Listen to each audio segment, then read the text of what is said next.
Okay, people are starting to join. I see here at the bottom of the screen. Welcome, welcome everybody. So happy to have you all here.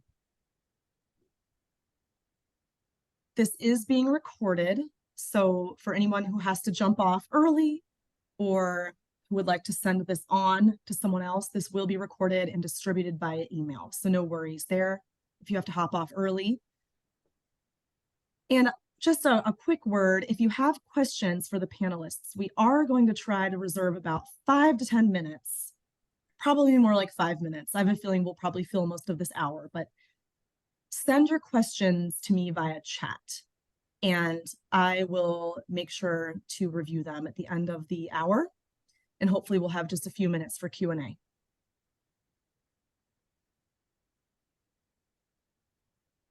So just about a minute after 8, I think we should go ahead and just get started and people will keep rolling in. But hi, thank you everyone for being here. Really happy to have you here joining our panel on flourishing in work and family life. I'm Alexandra Davis. I am the managing editor of Public Discourse, which is the online journal of the Witherspoon Institute. And I myself am a mother of young children who you might hear throughout this panel. So in keeping with the spirit of this panel today, just be prepared for that. But I'm really pleased to introduce this panel. These are incredibly accomplished women, some of whom I have the pleasure of knowing and working with in real life, and some who I don't know personally, but whose work I've admired for quite some time. I just can't imagine anyone more qualified to speak to this issue of thriving in work and life than these 6 women. So we've all read Lean In by Sheryl Sandberg. So we know that there's no shortage of material geared towards the ambitious professional woman today. We have ample resources on how to determine what type of work we want to do, how to find it, and then how to succeed once we've gotten there. But for the young professional woman who knows that she might one day like to have children and who wants to know how to craft a sustainable career that's friendly to family life and its many joys and attendant demands, there's woefully little guidance there. Choosing to pursue meaningful work while also growing a family can be enormously fulfilling, but it's hard. Managing the dual demands of family and career requires a certain finesse and an ability to be flexible, adaptable, to not take anything too seriously, and most importantly, to not get too attached to plans, either long-term or short-term. But there are certain things we can do to prepare ourselves for this joyful juggle. And for those who accept that challenge, it can be immensely rewarding. So throughout the next hour, our panelists are going to share how they structured their lives in a way that allows them to pursue creatively, intellectually inspiring work while remaining open to life. And by that, I mean open to taking on the good work of the home. These are very accomplished women, and I know their insights will prove illuminating. So just a brief introduction of each. Haley Stewart is the editor of Word on Fire Spark and the author of several books, including The Grace of Enough and Jane Austen's Genius Guide to Life. She and her husband have 4 children, ages 5 to 14, and they live in Tallahassee, Florida. Kelly Hanlon, who I have the pleasure of working with in real life, is the director of operations for the Witherspoon Institute. She earned her undergraduate degree in politics and psychology as a McConnell Scholar at the University of Louisville before pursuing graduate work in economics at the University of Delaware. She lives in southeastern PA with her husband and 2 young children. April Redlinger is the executive director of Canavox, a project of the Witherspoon Institute that aims to give a voice to the natural law view of marriage and the family. Before joining Canavox, April worked as an international litigation attorney in New York. She lives in Princeton with her husband and 3 children, one of whom is actually a freshman at Princeton right now. Katie Faust is the founder and president of the global advocacy organization, Them Before Us. Her writing has appeared in numerous publications, including Newsweek, USA Today, The Federalist, Public Discourse, World Magazine, The Daily Signal, The American Mind, and the Washington Examiner. She and her pastor husband are raising their 4 children in Seattle. Taryn DeLong is a wife and mother who serves as the co-president and editor-in-chief of Catholic Women in Business. Her first book, it will be out in fall 2024 with Ave Maria Press, and we're really looking forward to that. Erica Bacchiacchi is a fellow at the Ethics and Public Policy Center and a senior fellow at the Abigail Adams Institute. Her latest book, The Rights of Women: Reclaiming a Lost Division, was published in 2021 and was a finalist for ISI's Conservative Book of the Year Award. And she is the mother of 7 children. So I want to start by just asking each of you, all six of you, to answer one particular question to sort of set the stage for our discussion tonight. So I'm going to go around in order of who appears first on my screen and tell us a little bit about briefly your professional background and what your day-to-day looks like right now, your work obligations, your family obligations, and how they both fit together. So April, you're up first. Sure. Alex, thanks for putting on this panel tonight. I wish I had an opportunity to see a panel like this many years ago when I was, embarking on career and family and whatnot. So I'll just tell you a little bit about my professional background. I practiced law for 16 years. So right after law school, I went and I worked as a career law clerk for 2 different federal judges. And that was actually a great position. I love that job. Ironically, it was before I had children, and that position was very flexible. So it was kind of funny. I was doing that and I didn't have kids. Shortly after, I worked there for about 8 years, and then I decided to go practice in New York and do international litigation. Again, it was before I had kids. But when I was there, I ended up having my first daughter, and it was a little bit tough, I would say, those first couple of years with her and trying to work at a big law firm in New York. And then I had my second daughter a few years later, and I decided at that point that I needed to make a move. And so then I stopped practicing altogether after doing it for 16 years. And shortly after I stopped, I was approached to come work at Catavox. And the first thing I said was, hey, I can't, I've decided I'm not going to work. So no, I'm not going to do this. And they said, no, this is a really great opportunity. It's family friendly. You've got to take a look at it and see if you want to come work with us. And that's where I've been for the past almost 9.5 years, close to 9.5 years. So that's what I'm doing now. And my day really, every day looks like I get up pretty much before everybody else does, about 4:30, 5 o'clock, try to get a few hours of work in before it gets a little hectic. Then I get the kids off and ready to school. I have one in college, as you said, but now I still have 2 younger ones. Get them off to school, then do a little bit of work until about 3 o'clock where I go pick them up again. So it's kind of a broken up day, but I try to work in pockets and get all that work in that I need to do each day. Thanks, April. Taryn, how about you? Thanks, Alex. Excuse me. I come from a long and varied path toward editing as a profession. So my last 6 years in the full-time workforce, I was the editor for an online business publication. And then I left when my daughter was born. And now I work very part-time without childcare. So just in the margins when she's napping, when she's in bed at night. And occasionally, if I get a few minutes while she's playing on her own, but she's 2.5 almost, and yeah, so my day's full of diapers and play dates and just library story times, and then working when I can. Erica, how about you? Sure. Well, I too have actually have 3 children in college now and 4 at home. So I've been I don't know, had very, very varied work home kind of balance, or I don't know if balance is the right term. When I had my first child when I was in law school, and then really intended to be home entirely. Why did I go to law school? That's a whole nother question, but and it turned out that did need me to make some money. So I did start working kind of during nap times. I'd occasionally have a babysitter, and I did that for the first 6 children. So they all came within 10 years, and I really didn't work all that much. I spent a lot of time reading. So it's like I'd had a graduate degree and a law degree. And so it was kind of, extending all of that learning, which was really wonderful. But I'd say I was pretty much project based, very, very part-time. Some weeks would be like three hours a week. Other times would be 10, or if I had something to finish up, I do it on the weekends, but I had a lot of small children at once. So work, and I never thought of myself as having a career at all. It was very much, I guess I'd say vocational, being just sort of called and prayer to, respond to kind of questions I had, things I was reading and wanted to write. And then I started to be asked to do sort of bigger things, which sort of surprised me at that point. And because of that, I mean, my questions, I just sort of followed my questions intellectually, and I sort of fell into a niche expertise, which again, I never considered really a career. It was just sort of responding to questions that I think a lot of other people had, but I sort of tried to answer within law review articles. So now, fast forward, I guess, many years, work within sort of the intersection of constitutional law and political theory, which were both things that I'd studied.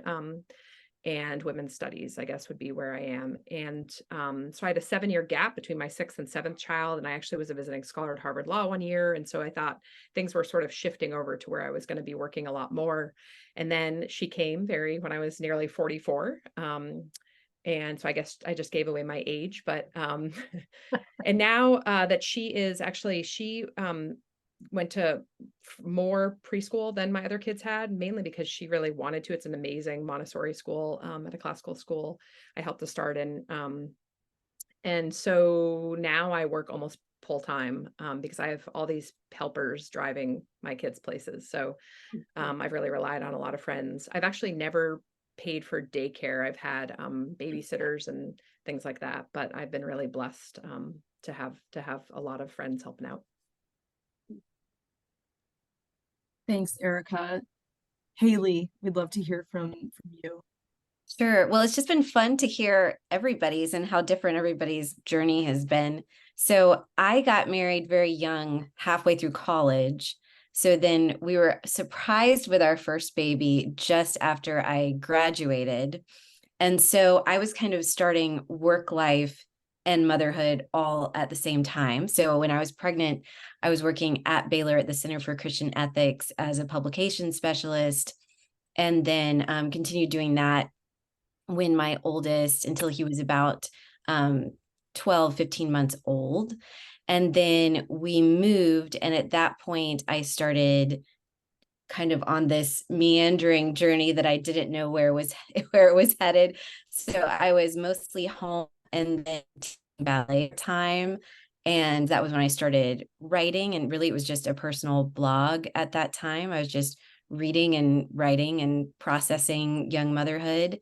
And then that kind of turned into freelance writing, and then turned into writing books. And so it just kind of continued growing. I continued just working in the margins while my 3 oldest were little. And then after my 4th was born, so she's 5 years now, I started kind of transitioning to more full-time self-employed writer. So I was still just on my own schedule, and my husband kind of cut back his hours to homeschool our kids in the morning so I could write in the morning, and then I'd take over and he'd go to work. And so we were kind of tag teaming the homeschooling. And then a couple years ago, our oldest, we discerned that he would do better in a traditional school environment. So he went to school. We really liked the school, so we sent everybody to school. And then things opened up for me to work full time for the first time in 12 years. So now I work for Word on Fire, and I run their children's book imprint. And so it's just been kind of this interesting adventure where I didn't know what was coming next. Thanks, Haley. Katie. I didn't really have a career plan. After we got married, we moved to Taiwan for our first year of marriage, and then we went back to Colorado so my husband could go to seminary. And I worked at a Chinese adoption agency and loved it, and realized that I loved working in an office and working full time. And when I got pregnant with my first, I was really at a crossroads, because I knew I wanted to be a full-time mom, but I also wanted to work full time. And I was like, I just want to do both. How can I do both? How can I be a full-time mom and work full time? And I realized I couldn't do both, but I really, really thought for a long time, like, what do I do? Do I mother during the day and work at night? But ultimately got to the point where I'm like, something's got to give. And I chose the kid. It was a good choice. Went with full-time motherhood, but I mourned. I probably had dreams for like the next year and a half of my bosses at the adoption agency coming back and begging me to start an office in my house, because I really loved working. So I didn't ever think I was going to go back to work. Like I think I kind of believed the feminist lie that like, once you're out of the workforce, that's it. It's over. You can't take a break. And I didn't have any plans on working. I was really involved in our church. We ended up having 3 biological kids. We adopted our youngest about 12 years ago, and that was a very emotionally demanding process for several years after we had him. So a lot of my focus was going towards mom life. But then I didn't try to move back into the workforce. I just got really, really angry. I got angry at what was happening in the world. And I thought somebody needs to say something about X, Y, and Z. So I just slowly started writing on my own. And then interestingly, every new movement of independence and self-reliance and self-governance that my kids reached, slowly work would start to fill in those spaces. And so now I'm at the place where I've got 1 kid in college, I've got 3 kids at home. And, you know, like April, I wake up at about 4:30, knock out at least 2.5 hours of work before everybody wakes up, like put on the apron, serve the breakfast, kiss the faces, slam the door, work like crazy, get up, go pick the kids up from school, come home, and then work on top of everything else. So work in line at the grocery store, dictate emails while I'm on the stair stepper at the gym, or just tell people, like, if I'm having a staff meeting, FYI, I'm going to be roasting vegetables, so you're not going to get my full attention. And that's kind of how it rolls. Is for me, the good news about having an office at home is I clean and cook and do a lot of the household care and mothering care on top of my work life. So that's kind of how it all gets done, is 2 things at once all the time. Thanks for sharing that, Katie. Kelly, do you want to share? Yeah, so I took maybe what's a sort of more traditional path. I thought that after college, I was supposed to work and sort of make a name for myself and make a career and then get married and then have kids. And that's how life would go. And as we all know, when we make plans, sometimes God has other plans for us. And so while I was busy making those plans, I ended up getting married in my early 30s. My husband passed away unexpectedly about 2.5 years after I got married. That very much delayed having kids. And so at the time that I got to Witherspoon, my husband had passed away, and I was doing freelancing and gig work and had created a sort of small consulting firm. I was working in the higher ed space. I loved what I was doing. I wasn't looking for a job. I thought, this is my life now. This is what I'm meant to do. I'm meant to work, and this is my calling. And yet again, there were other plans that God had for my life. I met my husband. I had lunch with my boss, Luis Tellez, who is very convincing. And I went into the lunch thinking, I'm not going to go to work for Witherspoon. I'm very happy in my professional life. I'm dating this man who's wonderful. And that's all there is to it. Well, I took the job at Witherspoon 6.5 years ago. I got married 5 years ago, and now I have 2 little kids under 3, who are just such a joy. So I'm an old new mom, and life took all kinds of unexpected turns. Like April, like Katie, I find myself getting up at 4:30 in the morning, getting in work in the morning. I have a hybrid schedule, so I'm in the office a couple of days a week. Today, I'm sitting in a hotel room in Palm Beach on a fundraising trip. And so I actually don't have small children in the background, but I have a hotel room. So, you just kind of roll with it. And yeah, there's lots of things that are amazing about being a mom and being a working mom. And as others have said, it's, I squeeze in work wherever I can. And, having a flexible schedule is really, really key and really helpful with having small children at home. Wow, thank you so much, Kelly, for sharing that all with us. It's been so just illuminating listening to each of you, because everybody's path has been so different, but I'm listening to you all speak and I'm seeing this common thread of each of you in some way, you took steps, you made decisions, right? This wasn't necessarily a road mapping process. It wasn't necessarily top-down planning. Your careers in many ways were born out of making the next right decision, and then another, and then another, whether it's having that lunch, starting that business, pulling back when you've had your first child. So I want to ask, and actually, Haley, I want to call on you first because I'm somewhat familiar with your career. I find it really, really interesting, and your path to Word on Fire has been so fascinating. And I want to ask, what is one decision that you made? And it could be something really large and grandiose and sweeping. I know your family recently moved, or it could be something really small and granular, like a schedule shift or some tweak you made just to the way you run your lives. What's one decision that really sort of fueled your career while also at the same time really helping your family? Sure. Well, I'm going to go with something that I said no to, which seems like, looking back, I'm almost surprised that I did, but it was the right decision. So when my oldest was a toddler, I got accepted into an art history PhD program. And so I started that program and pretty quickly realized that I didn't feel like the timing was right. I really wanted to have more babies, but I have really rough pregnancies. I have hyperemesis gravidarum when I'm pregnant. So I'm out of commission for 9 months. And so I knew, okay, if I get pregnant, I'm not going to be able to do this program. I was feeling torn in multiple directions with a high needs toddler and my program. And I started wondering, okay, if I do art history, if I move towards academic life, how am I going to fit in everything I want to do with motherhood? How am I going to have more kids now? And will I just have to put off growing our family for so many years? And so I was feeling unsettled about continuing this program. So I reached out to the director of the program, and he got me in touch with the one female professor in the department who had children. And so she called me to talk through this.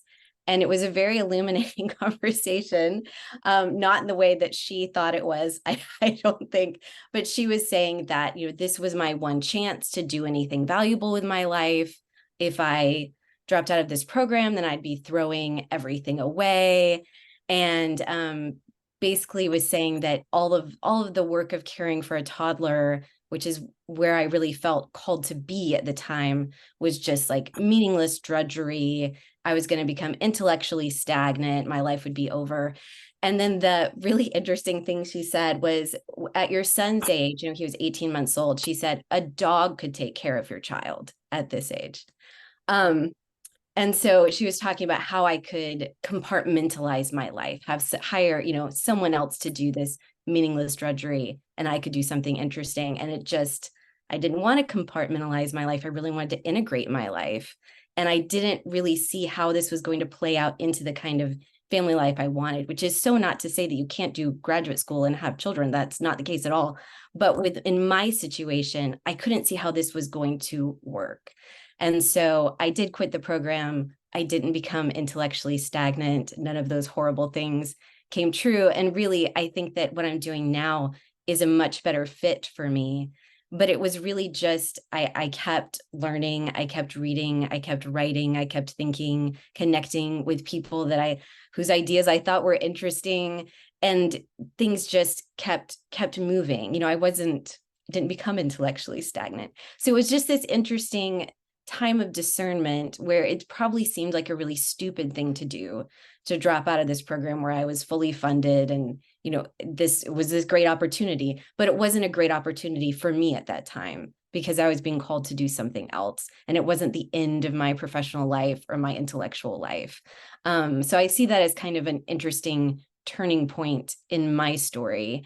And I also think that I don't want other young moms to feel that it's like a now or never thing, that you can't ever pursue other things if you're feeling very strongly called to be home at that time. Wow, thank you, Haley. That's pretty mystifying that woman felt so free to share her honest, unvarnished opinions with you. But listening to you just now, it made me think about this perception that just seems really, really pervasive right now. There's this concept that having children will actually torpedo our careers in some way. I was at a conference recently speaking to a woman who was pregnant with her first child, and she told me that she feared that she was going to become, quote, a shell of a person, and that she was very concerned about what having her baby would do to her growing business. And I actually wanted to turn to Erica for a moment, because Erica, you had said something in the beginning that was so intriguing to me. You had said that when you were in law school and you got pregnant, right, with your first child in law school, which I cannot imagine having gone through law school not being pregnant. I cannot imagine going through law school being pregnant. April and I were just sitting there like, oh, how's that? How did that happen? Or how did you manage that? But you had said you didn't intend to have a career. You thought, okay, I'm going to stay home. This is what I'm going to do now. And then, fast forward sometime, and all of a sudden, you have this career, this distinguished career as a scholar. So how would you respond, just from where you stand, to the woman who says, I'm concerned that if I have children too young, or if I have too many too soon, that will be the death knell of my career? Yeah, thanks for asking me that. And thanks. It's a real privilege to hear from all of you in light of a book that I'm working on now. This is kind of research for me. I think it's really important, I guess, for me to say a bit of where I came from. So my mom was married and divorced 3 times. And so I did not have any sort of script when I came into the church as a Catholic, and then married my husband, who was from a much better family than I. And he is a really incredible man who in some ways like loved me into his sort of stability, really loved me into a lot of healing that I had sort of started in Alcoholics Anonymous and other places. So there was a way in which, like, not having a script, not having a lot of models was, I don't know, just the sort of went well with my being sort of a theorist at heart, something I guess I didn't really fully understand about myself. But I really kind of read my way into a philosophy of both kind of mothering and home life that helped to kind of answer a lot of the questions I had, or the qualms that I had as a pretty hardcore feminist in college prior to my conversion. So a lot of that is just the way in which children, that we really, our hearts grow. And I think there's a way in which our minds become much deeper and more reflective, that we understand just life a lot better. And so I think any kind of work, I mean, my work in particular, that's looking at, difficult questions of constitutional law, or kind of theoretical questions in law and politics and that kind of thing. Of course, that would be the case. But I think really in any kind of work that we do, the way in which we are given a perspective, and I think that is much kind of broader and deeper than sort of the work on a page or out in the world or something might give us, that tends to be kind of transient about money or fame, or I don't know, just helping a person or something. It's just like, it just transforms us as human beings, who then bring something entirely different, I think, to the world of work and to the public square. And so I think there's a way in which a lot of, and you see this in the way that women who don't have children, I mean, I don't want to say like, oh, they are progressive, but yeah, they tend to be more progressive, I guess, is the best way of putting it. And so, and focused much more on kind of the how well they can do it in the marketplace and all of that. And then when women have children, there's a way in which they're the things that they care about in the world really change a lot. And they actually, you can see their politics shift too.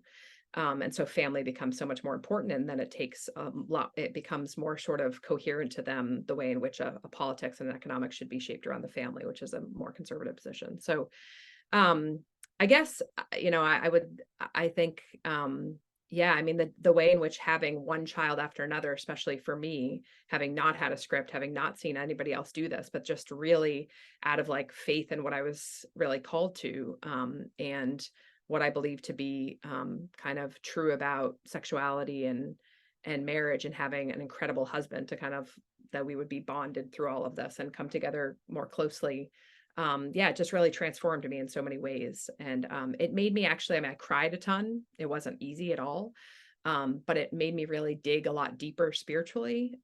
It made me really, I mean, as a Catholic, just be really transformed, I think, sacramentally, to really desire to be transformed sacramentally, so that I could really just not care so much about myself and really see that my life, as Bishop Barron, your boss there, Haley, says about, all of us, that our life isn't about us. And when that happens, life just, there's just a horizon that's so much more distant that we just become sort of clay in the hand and try to become instruments. And then, as I always tell my kids, it's like a superpower. And because we're not really doing this for ourselves, it's just whatever God wants, and he has a lot of power. It's beautiful. Thank you, Erica. Taryn, I wonder if you might speak to this as well. You're currently working on a book about the feminine genius in the workplace, and you also lead a business that has been just growing so rapidly. It's just been incredible to see the growth in Catholic women in business. And meanwhile, you also have grown your family. So I wonder if you could speak to this issue of what would you say to a woman who says that she's concerned about what motherhood will do to her capacity to thrive in the workplace, to be a leader, to grow intellectually. Yeah, I think the thing that came to mind when you used that phrase, becoming a shell of a person, was that becoming a mother, I mean, it broke me in the best way, because I became a shell, but then I became full again. And I think maybe other mothers will resonate with that'll resonate with you, because it just completely transforms everything. And everything that I thought that I knew was just completely changed. And I think that ultimately gave me more confidence in myself and more confidence in my priorities, because when I have a infant, or now a 2-year-old, who is demanding my time and my attention and my love, I have to make decisions about what I can and can't do. And so, yeah, the business, Catholic Women in Business, is growing so fast. And my co-president and I are both moms, and we're both busy. And so we just hold on very loosely. And we just, Catholic Women in Business. So we come at this from a Catholic perspective, and we turn it all over to the Holy Spirit. And sometimes that surprises us, and sometimes we have no idea what's happening. But that is the only way that I think I am able to do the mom thing and the business thing and the writing thing, is just to hold on very loosely to my goals. And then when God says, this is not what's going to happen, it's, yeah, Erica, sometimes it results in tears, and I do not like it when my plan is not God's plan. I would really appreciate it sometimes if he would just kind of agree with me. But then motherhood has taught me, in a way that nothing else has taught me, that my plans are not always what's best. And it's taught me how to kind of hold on loosely, let go when I need to, and then shift.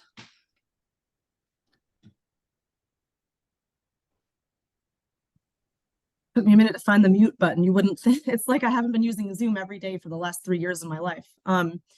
So thank you for sharing that, Taryn and Erica. This has generated so many more questions and possible lines of discussion, but I'd like to shift a little bit to talk about something that's related pretty intimately, and that's the idea of pivoting. So this concept of holding loosely, I think, is it's a skill that life often forces us to hone and refine. Circumstances change, our desires change, our family situations change, and sometimes we find ourselves in situations where we end up taking a sharp left turn, or maybe even a long meandering one. So April, I wanted to pull you into this and ask you a little bit about your career pivot, but specifically what factors, to the extent you're comfortable sharing, what factors went into that discernment process? And then how ultimately did that pivot affect your family life? Yeah. So I really have to give all of the credit to my wonderful husband, because he was he saw it before I did. He was like the smarter of the two of us. Like Kelly, you mentioned earlier about like you taking this traditional path, right, of graduate college, you get a good job, you do all these things. And I was sort of like that too, right? I was like focused from like a young, like growing up, my mom saying like, okay, you go to college, you do this, you do that, blah, blah, blah. And this is my mom owned her own business, like my whole life growing up. So I kind of, it was interesting. She owned her own business, but she didn't go to college. But she was also like a business owner, but like a really good mom and always available. But she was very focused on us, like teaching us all like, well, no, you have to go to college. You have to do this. You have to like do this whole sequence. So I was really into that. And, I graduated law school, I clerked. I actually had a failed marriage along the way. And I was, really just focusing on career. And then I didn't meet my husband. I've known my husband since we were 15. So we reconnected, we got married. I had this job I had been clerking, and then I had a job at a law firm. And then I had my first daughter. And I was like, well, I can do this. I can do all these things, right? I can go into New York every day, and I can come home. And my mom, who, like I said, owns her own business and is very flexible, she was helping me like take care of my daughter when I was at work. So I had it all planned, right? I had this like whole great thing. It was going to be awesome. We're going to be like this, great busy family, and it's going to be so good. And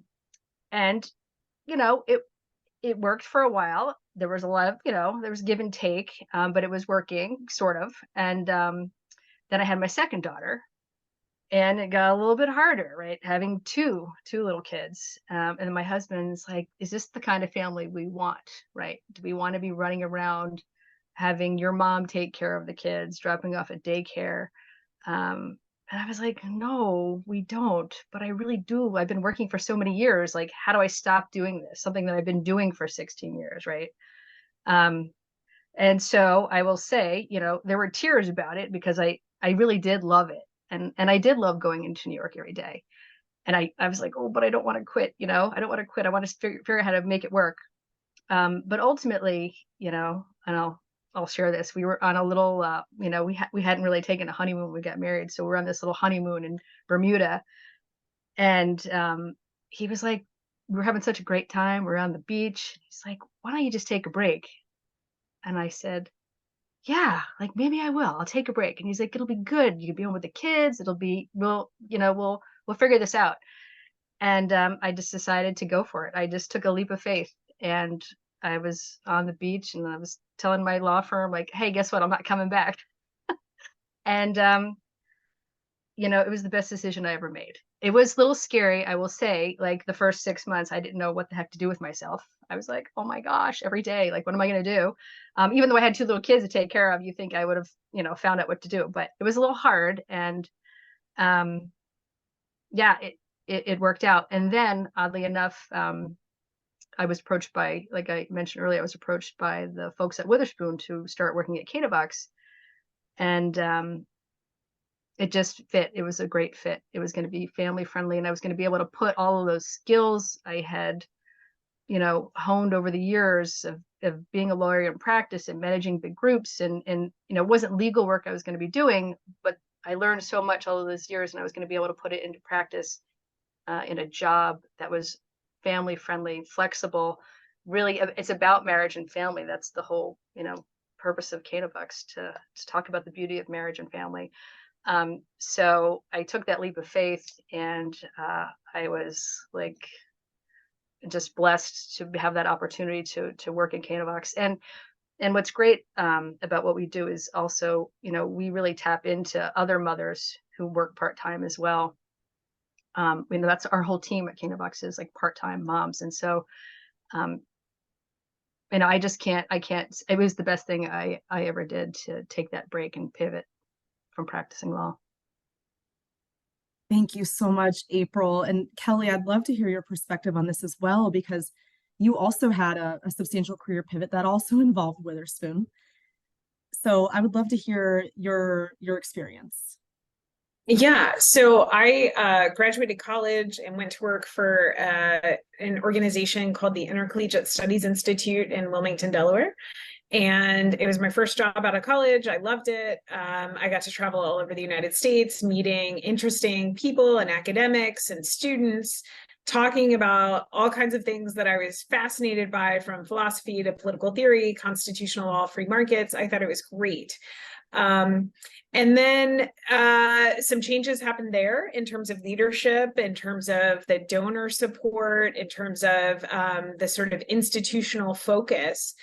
And I was at a point where I had to decide either to stay there or to pivot to something else. And both of my parents were entrepreneurs. They owned their own businesses, and I sort of always had that bug, but I never knew what I would do if I went out into business on my own. And so I decided to take a leap of faith and quit my job. And I ended up doing consulting work, as I said, in the higher education space. I set up, a small LLC and was very happy. I had, 3 to 12 clients at a time. So it was enough to pay the bills, enough to pay some independent contractors and subcontractors. I could still have those interesting conversations, still work in the higher education space. I could set my own schedule. Things were going really well. And I couldn't imagine doing anything else. And then, as I said, I ended up talking with Luis Tellez, their executive director of Witherspoon, had moved to a different position, and they were looking for a new executive director or director of operations. And I sort of went into the conversation thinking, there's some things I need. There's some things I like about the flexibility of consulting work that I'd like to preserve. And so I asked for those things. I said, I live outside of Philadelphia. I don't want to move to Princeton. It's impractical for a number of reasons. I said, but I can't, I also, unlike April, I don't like driving every day. And so I couldn't imagine spending, a couple of hours every day commuting to Princeton from where I lived. And so we worked out, a flexible schedule where I was going in the office 2 or 3 days a week, which now post-pandemic seems to be the norm if you're going into an office at all. But this was pre-pandemic. And so it was kind of a novel thing for me. But I thought FaceTime was important. It was important to get to know my colleagues, for them to get to know me. And then through our sister organization called the Foundation for Excellence in Higher Education, I was able to maintain sort of the consulting work that I love so much. And so I consult with 28 grantees still working in the higher education space, across a range of disciplines, from politics to economics to medicine and human flourishing. And so it was kind of the best of both worlds. And then, honestly, it's been interesting to hear some of the other women on this call. Sometimes there have been pivots away from full-time jobs when motherhood came. And in this case, because Witherspoon is so family friendly, I was able to still lean into work and start a family and have young children at home. And like Erica and Taryn and others, I'm fortunate that, we can have the kids at home. We haven't had to put them in daycare. So we've had in-home babysitters, we've had friends. We occasionally go for extended visits to see grandparents to help with the kids. But it's kind of a range of things when dealing with small children, and making sure that they're getting what they need, but also that I'm freeing up enough time to work full time still. Thanks, Kelly. One thing that stood out to me in what you said was this concept of asking for what you want or what you need from your employer and from your work situation. And as much as I'd like to dig into that, there's another issue. I'm going to call it the big green elephant in the room, but it's the issue of money. It's the issues of finances. And of course, while we're not going to get into specifics, this is something that for young women who are new to their careers and are thinking about all of these issues that each of you have brought up, flexibility, finding work that's family friendly, having the sort of bandwidth to take a step back if needed. And Katie, I wanted to ask you about this because this is something we've discussed before, but I think, people might think, you had mentioned yourself that early in your career, you thought, I can't imagine doing anything other than working full time. I absolutely love this. But then you might realize that might change, or circumstances might change when you have kids. What are some considerations financially in particular for young women to consider if they too find themselves in a position where they're very happily working, but they also know in the back of their mind they might want to have kids.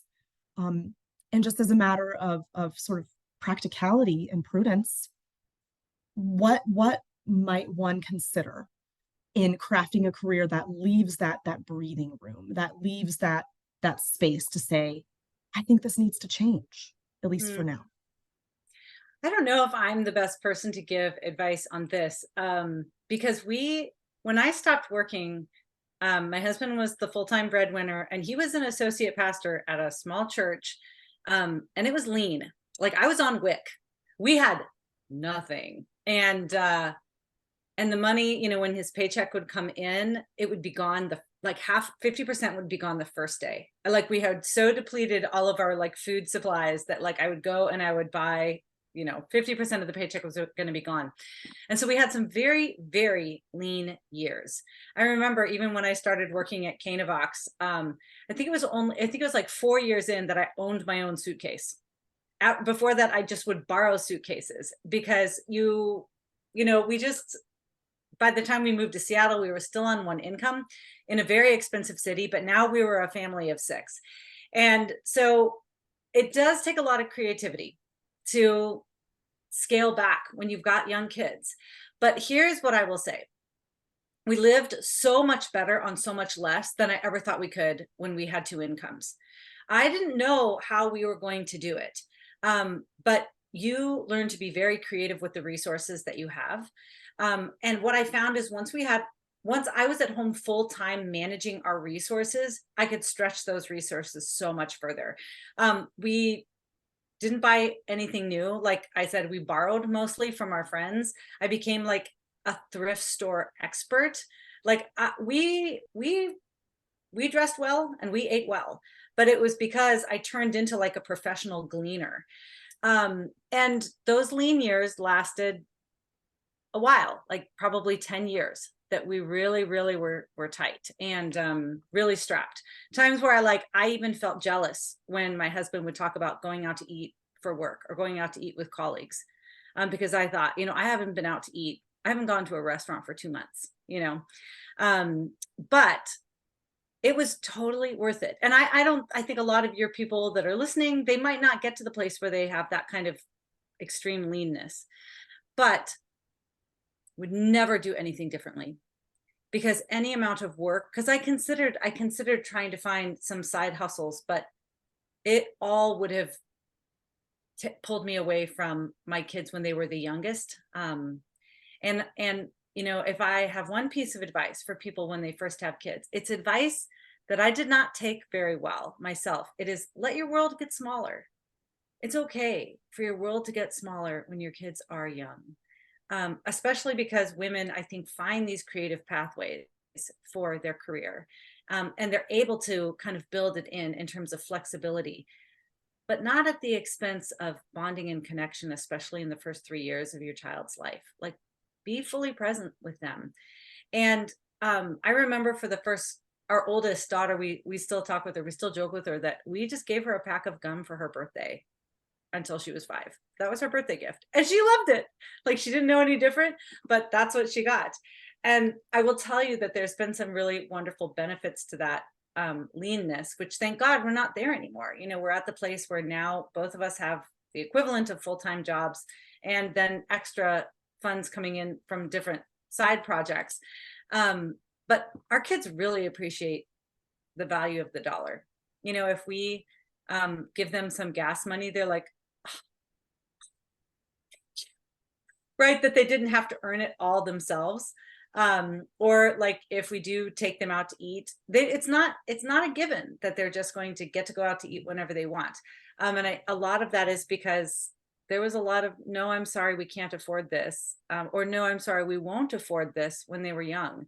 The leanness did not do us in. I would say that the kids are better off because of it. They got everything that they needed. They got full saturation of attention from mom and dad, full adoration of mom, between mom and dad, and watching mom and dad do a lot of ministry together and be on mission together. And And then the money came later, you know, when their intense caregiving needs lightened up a little bit. So my guess is you may not find yourself in that kind of extreme leanness, but don't let it scare you. You know, if it means that you have to scale back a little bit, you'll be okay, and it's not going to last forever. And the attention that you can give to your kids when they're young is absolutely going to be worth the coupon clipping. We're starting to get a couple of, thank you, Katie. We're starting to get a couple of audience questions, but before we take them, I wanted to see if anybody has similar or different or other perspectives on this issue of the finances on the one hand, or maybe more generally this concept of sort of integrating work and family life and giving that attention to your kids and giving that attention to the home while pursuing work. Would anybody like to speak to that?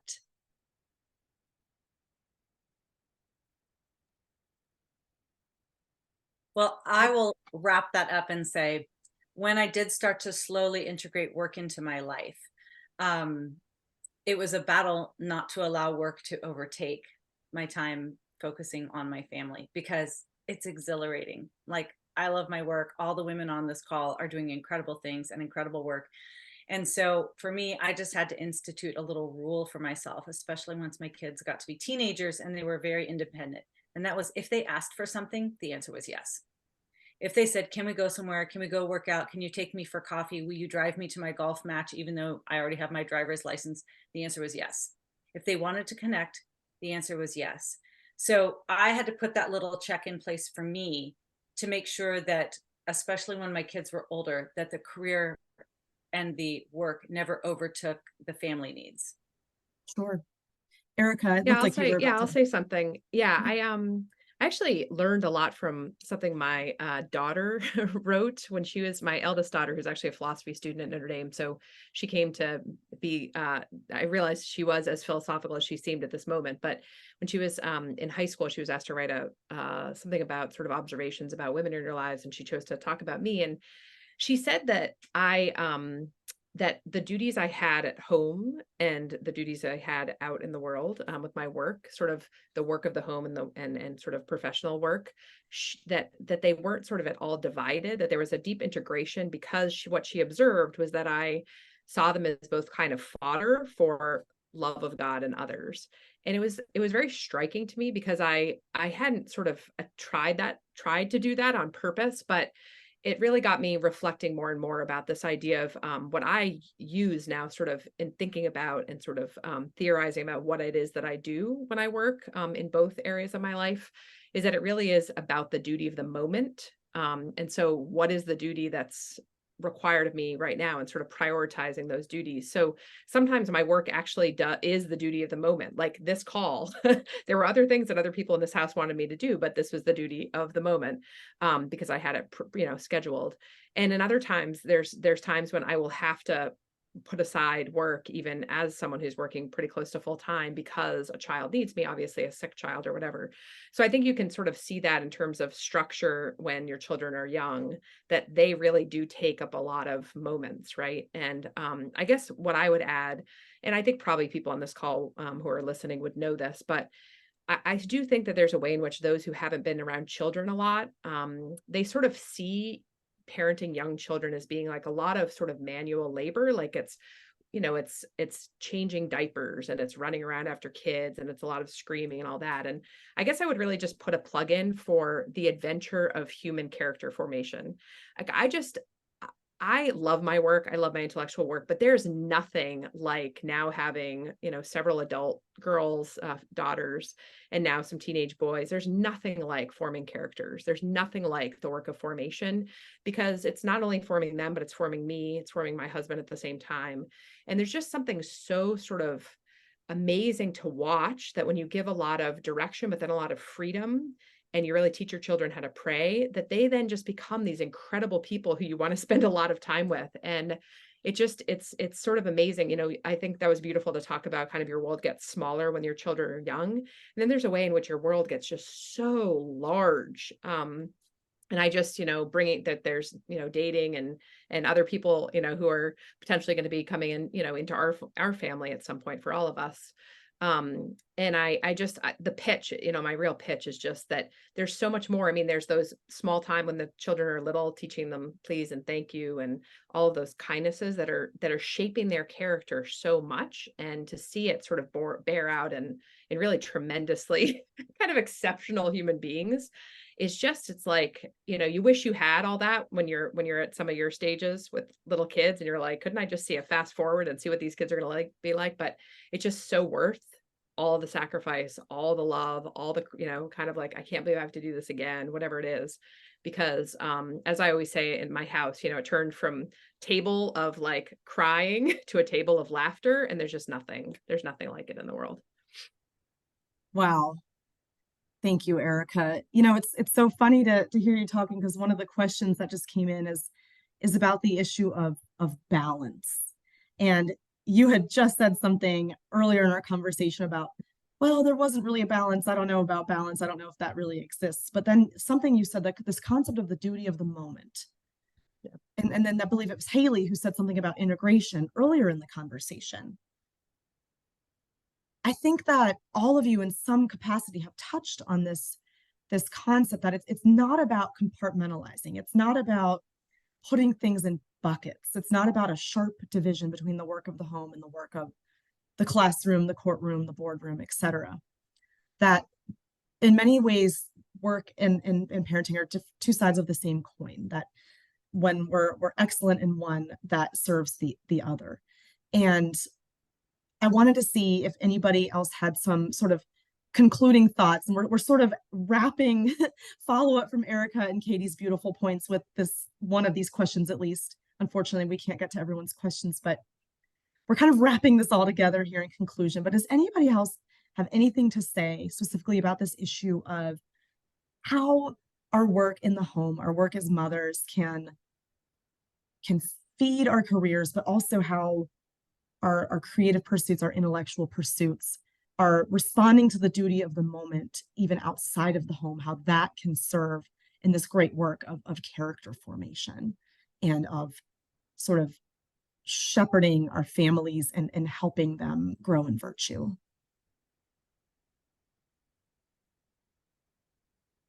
I love this idea of, Go ahead, Taryn. I love this idea of the duty of the moment. And it's something I struggle with because my brain is constantly like, what about this project and this idea and this meeting and this call and this panel? And sometimes my daughter just wants me to sit and read the same book to her that I just read to her. But I think that having to pull my attention, pull my presence into the duty of the moment, whatever that is, whether I want to do it or not, is making me a more virtuous person, sometimes in spite of myself. And that's something that I bring to my work. That's something that I bring back into my mothering and into being a wife and just being a human being. And so it is hard work. But I love that idea of focusing on that duty. What is God calling to me to do right now? And then I think that forms virtue and character that then trickles out into every other part of your life. Can I just say something to that too, Alex? I agree 100%. And we were talking about, helping form our families, right? My family has helped form me, and I'm a much better person. I'm a much better worker. I'm just better all around because of all of the struggles that I have to go through with them. Like you just said, Taryn, sometimes and the duty of the moment, I just love that. I'm going to use that every day. Like, think about, this is my duty of the moment. But I think having to do those things sometimes that we don't want to do. But even we know what the right thing is to do, even though we don't want to do it. And then we're kind of forced to do it. It really helps us grow so much. And that's what my family has done for me. So as much as I say I do for them, they've done probably more for me than I've done for them. Or Haley and Kelly, I see you both. I saw you both. Go ahead, Haley. We have time. I'd love to hear from both. I have a lot of thoughts. I'll try to kind of bring them in. But there was a Q&A question about mom guilt. How do you deal with that? And I thought that just interesting thing. I think that I really dealt with mom guilt more when I was almost 100% home and I wasn't working. And I think it was completely my perspective. It was that instead of thinking about how is God calling me to parent, how is he forming our family life, I was trying to think like, how can I be the absolute best mom, like just win the mom prize, which doesn't exist, but just that, like, I so wanted to do it right, which was coming out of this like sweet desire of seeing how important this work was. But then it was getting kind of twisted into wanting to achieve this thing of being so good at motherhood. And then everything felt like guilt because I couldn't be that kind of imaginary mother I had in my head. And so I think that just seeing myself as a human person that's part of the family and also gets to thrive the way I want my children to thrive, I think helps me not really deal with that mom guilt anymore, because I'm thinking about how do I want to model for my daughters and my son what, how joyful parenthood can be, and how you can still be learning and growing and be sending things out into the world while simultaneously talking about those things with your children, and being a parent who's trying to be present. And so kind of pushing away that mom guilt for this imaginary family life, and just really focusing on how has God wired me, how, what gifts has he given me to love my family and to send good things out into the world, and just focusing on that and letting the guilt go away. Thank you, Haley. That's beautiful. Kelly, I saw that you unmute. So do you want to Yeah. be our concluding thoughts here? Maybe, although I don't know. So I would just I'm like the practical person, right? My title is director of operations, so I work in the world of ideas, but they are largely created by other people, and then I have to figure out what to do with them. So I've had two people in my life recently. One woman who is a very successful business entrepreneur, and one man who has been a very successful entrepreneur in his space. Have both asked me recently, how am I doing on the 5 F's, which you guys have probably all heard before, but they're faith, family, friends, fitness, and finances, and in that order. And so to the question about balance, that's just elusive. Like, what does that mean? I loved Erica's phrase, as others did, the duty of the moment. But I do try to check in on those 5 F's from time to time with myself. How am I doing in those areas?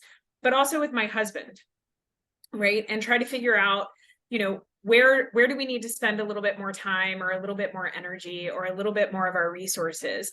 And the F for fitness, you guys can all imagine, is sort of health, right? Like, are we taking care of ourselves? Are we, whatever, going to the gym, or taking a walk, or eating, healthy foods, these kinds of things. So, but for me, those 5 F's, they're a quick check-in on, sometimes I'm doing really well in one area and not so great in another area, but the reflection gives me the opportunity to sort of rebalance or refocus at any given time. So I just, as the operations person, I think I thought I would share those with our listeners as well. Thank you, Kelly. I think it's great to end on a practical note, some practical advice for people who are listening. Well, I noticed we're just a few minutes past 9, and I feel like this conversation could continue, but we all have our duties of the moment to attend to. So I just want to give just a big thank you to all of our panelists. This was absolutely wonderful. I so appreciate the advice and wisdom that you all shared. And I want to let the attendees know that we will be sending out a recording, and probably also contact information for some of the panelists. If that's okay, I'll check in with each of you. But if anybody has follow-up questions for any particular panelist, we'll make sure that we find a way to get those questions answered. So thank you all so much. Thank you to all of you wonderful women, and just appreciate your time, and thank you for everyone attending, and I hope everyone has a wonderful rest of their week. Thank you. Thanks, Alex. Thanks, Good night. Thanks, Alex. Bye-bye.